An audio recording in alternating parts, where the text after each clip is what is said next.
Today we are going to talk about investigations of acute rheumatic fever. So basically there are 5 investigations of acute rheumatic fever. First is the blood examination, second one is immunological test, third one is the chest x-ray, fourth one is ECG and fifth one is echocardiography. So अगर हम लोग बात करते हैं investigation का,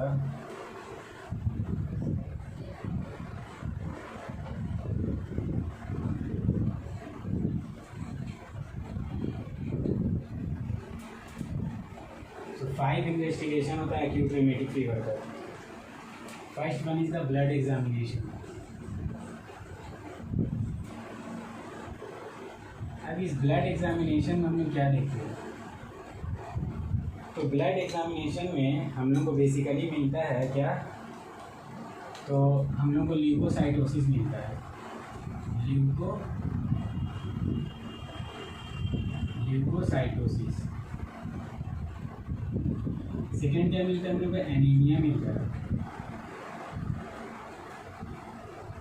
then क्या मिलता है हम लोग को, रेस्ड ESR,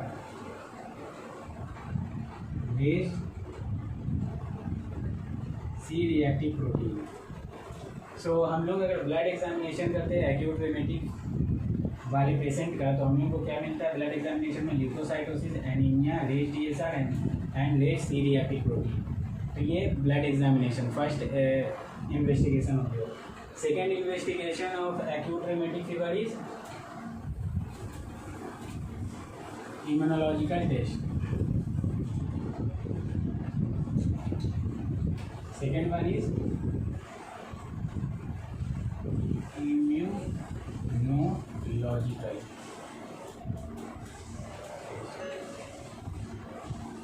तो second one is the immunological test. तो इम्यूनोलॉजिकल टेस्ट में हम लोग क्या करते हैं, थ्रोट कल्चर करते हैं.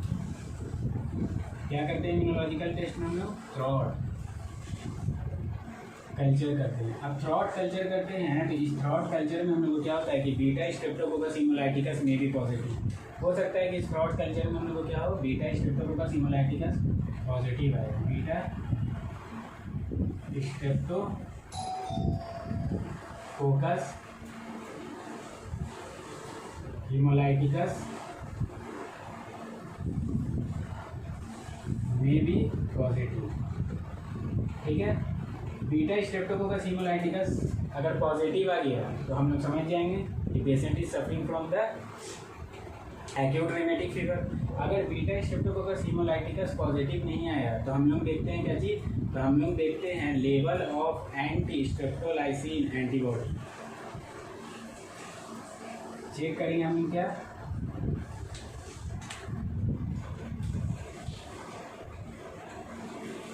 Level of anti streptolysin antibody. हम लोग लेवल ऑफ क्या देखेंगे, अगर पॉजिटिव आ गया बीटा स्ट्रेप्टोकोकस हिमोलाइटिकस थ्रोट कल्चर में तो फिर कोई बात ही नहीं, हम लोग कंफर्म हो गया कि patient is suffering from the acute rheumatic fever. लेकिन अगर बीटा स्ट्रेप्टोकोकस हिमोलाइटिकस पॉजिटिव नहीं आया, नेगेटिव आया, तो उस केस में हम लोग दूसरा इन्वेस्टिगेशन भी कर सकते हैं. उसमें हम level of anti streptolysin antibody देखते हैं. तो level of anti streptolysin antibody अगर ग्रेटर देन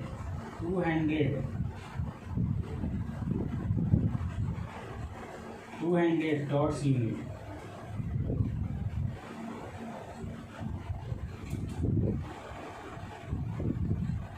अडल्ट में, ये एंटी और ग्रेटर देन 300 टॉट्स यूनिट, ये चिल्ड्रन में. तो बेसिकली क्या हुआ कि बीटा स्ट्रेप्टोकोकस हिमोलाइटिकस अगर नेगेटिव आया थ्रोट कल्चर में, तो level of anti streptolysin antibody titres, या इसको एंटीबॉडी टाइटर्स भी बोलते हैं. तो level of anti streptolysin antibody titres check करते हैं. अगर वो greater than 200 thoughts unit adult में आया और ग्रेटर देन 300 टॉट्स यूनिट अगर children greater than 300 thoughts unit अगर चिल्ड्रन में आया, तो हम लोग बोलते हैं patient is suffering from the acute rheumatic fever. Immunological test में हमने क्या किए, पहले थ्रॉट कल्चर किए। थ्रॉट कल्चर में बीटा स्ट्रेप्टोकोकस हेमोलाइटिकस में भी पॉजिटिव, अगर पॉजिटिव आया तो patient is suffering from acute rheumatic fever. अगर निगेटिव आया तो फिर हम लोग level of anti streptolysin antibody titres check करते हैं। अगर वो greater than 200 thoughts unit adult में रहा तो adult is suffering from acute rheumatic fever, greater than 300 thoughts unit अगर चिल्ड्रन में रहा तो children is suffering from the acute rheumatic fever. So this is the second investigation, that is immunological test. Third investigation is a chest X-ray.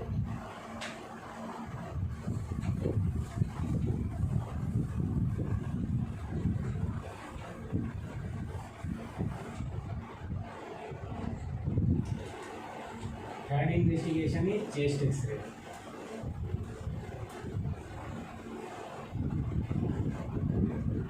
तो chest x ray में basically हम लोग को क्या दिखता है, चेस्ट एक्सरे में हम लोग को दिखता है कार्डियोमेगैली,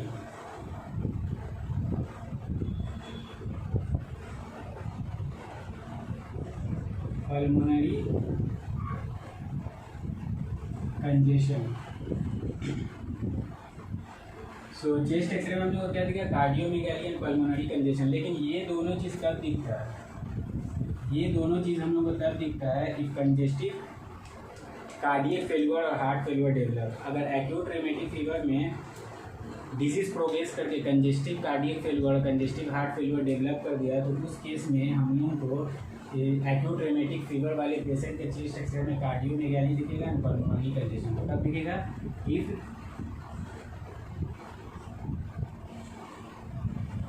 congestive heart failure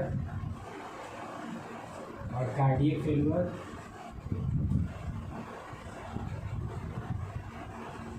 develop.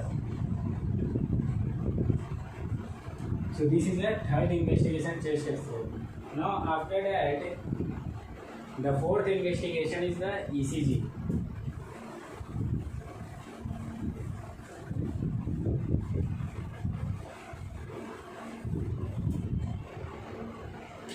Fourth investigation is ECG.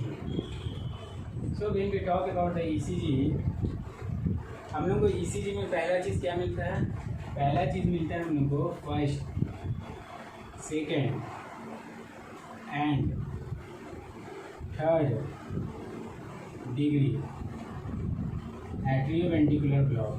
मतलब हम लोग को क्या मिलेगा, first second and third degree atrioventricular block मिलता है।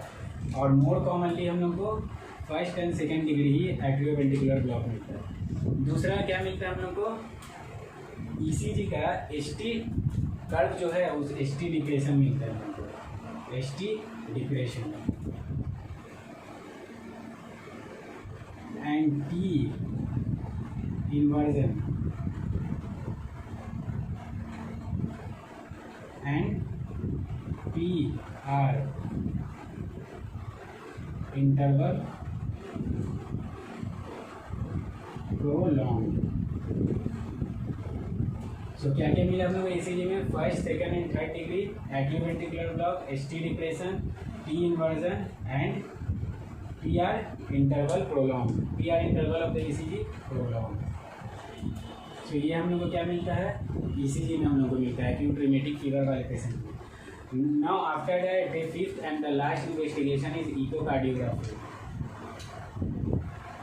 इसको हम लोग शॉर्ट में इको भी बोलते हैं।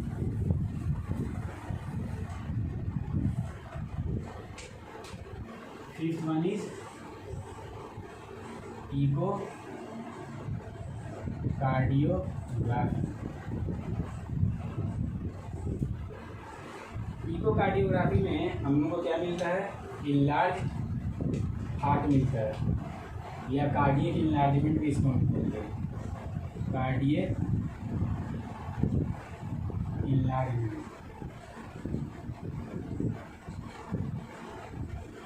एंड सेकेंड चीज़ क्या मिलता है हम लोग को, valve abnormalities.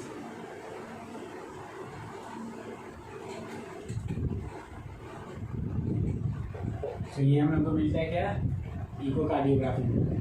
First is cardiac enlargement and second is valve abnormality. So this is all about the investigation which is performed in case of acute remedy. Thank you.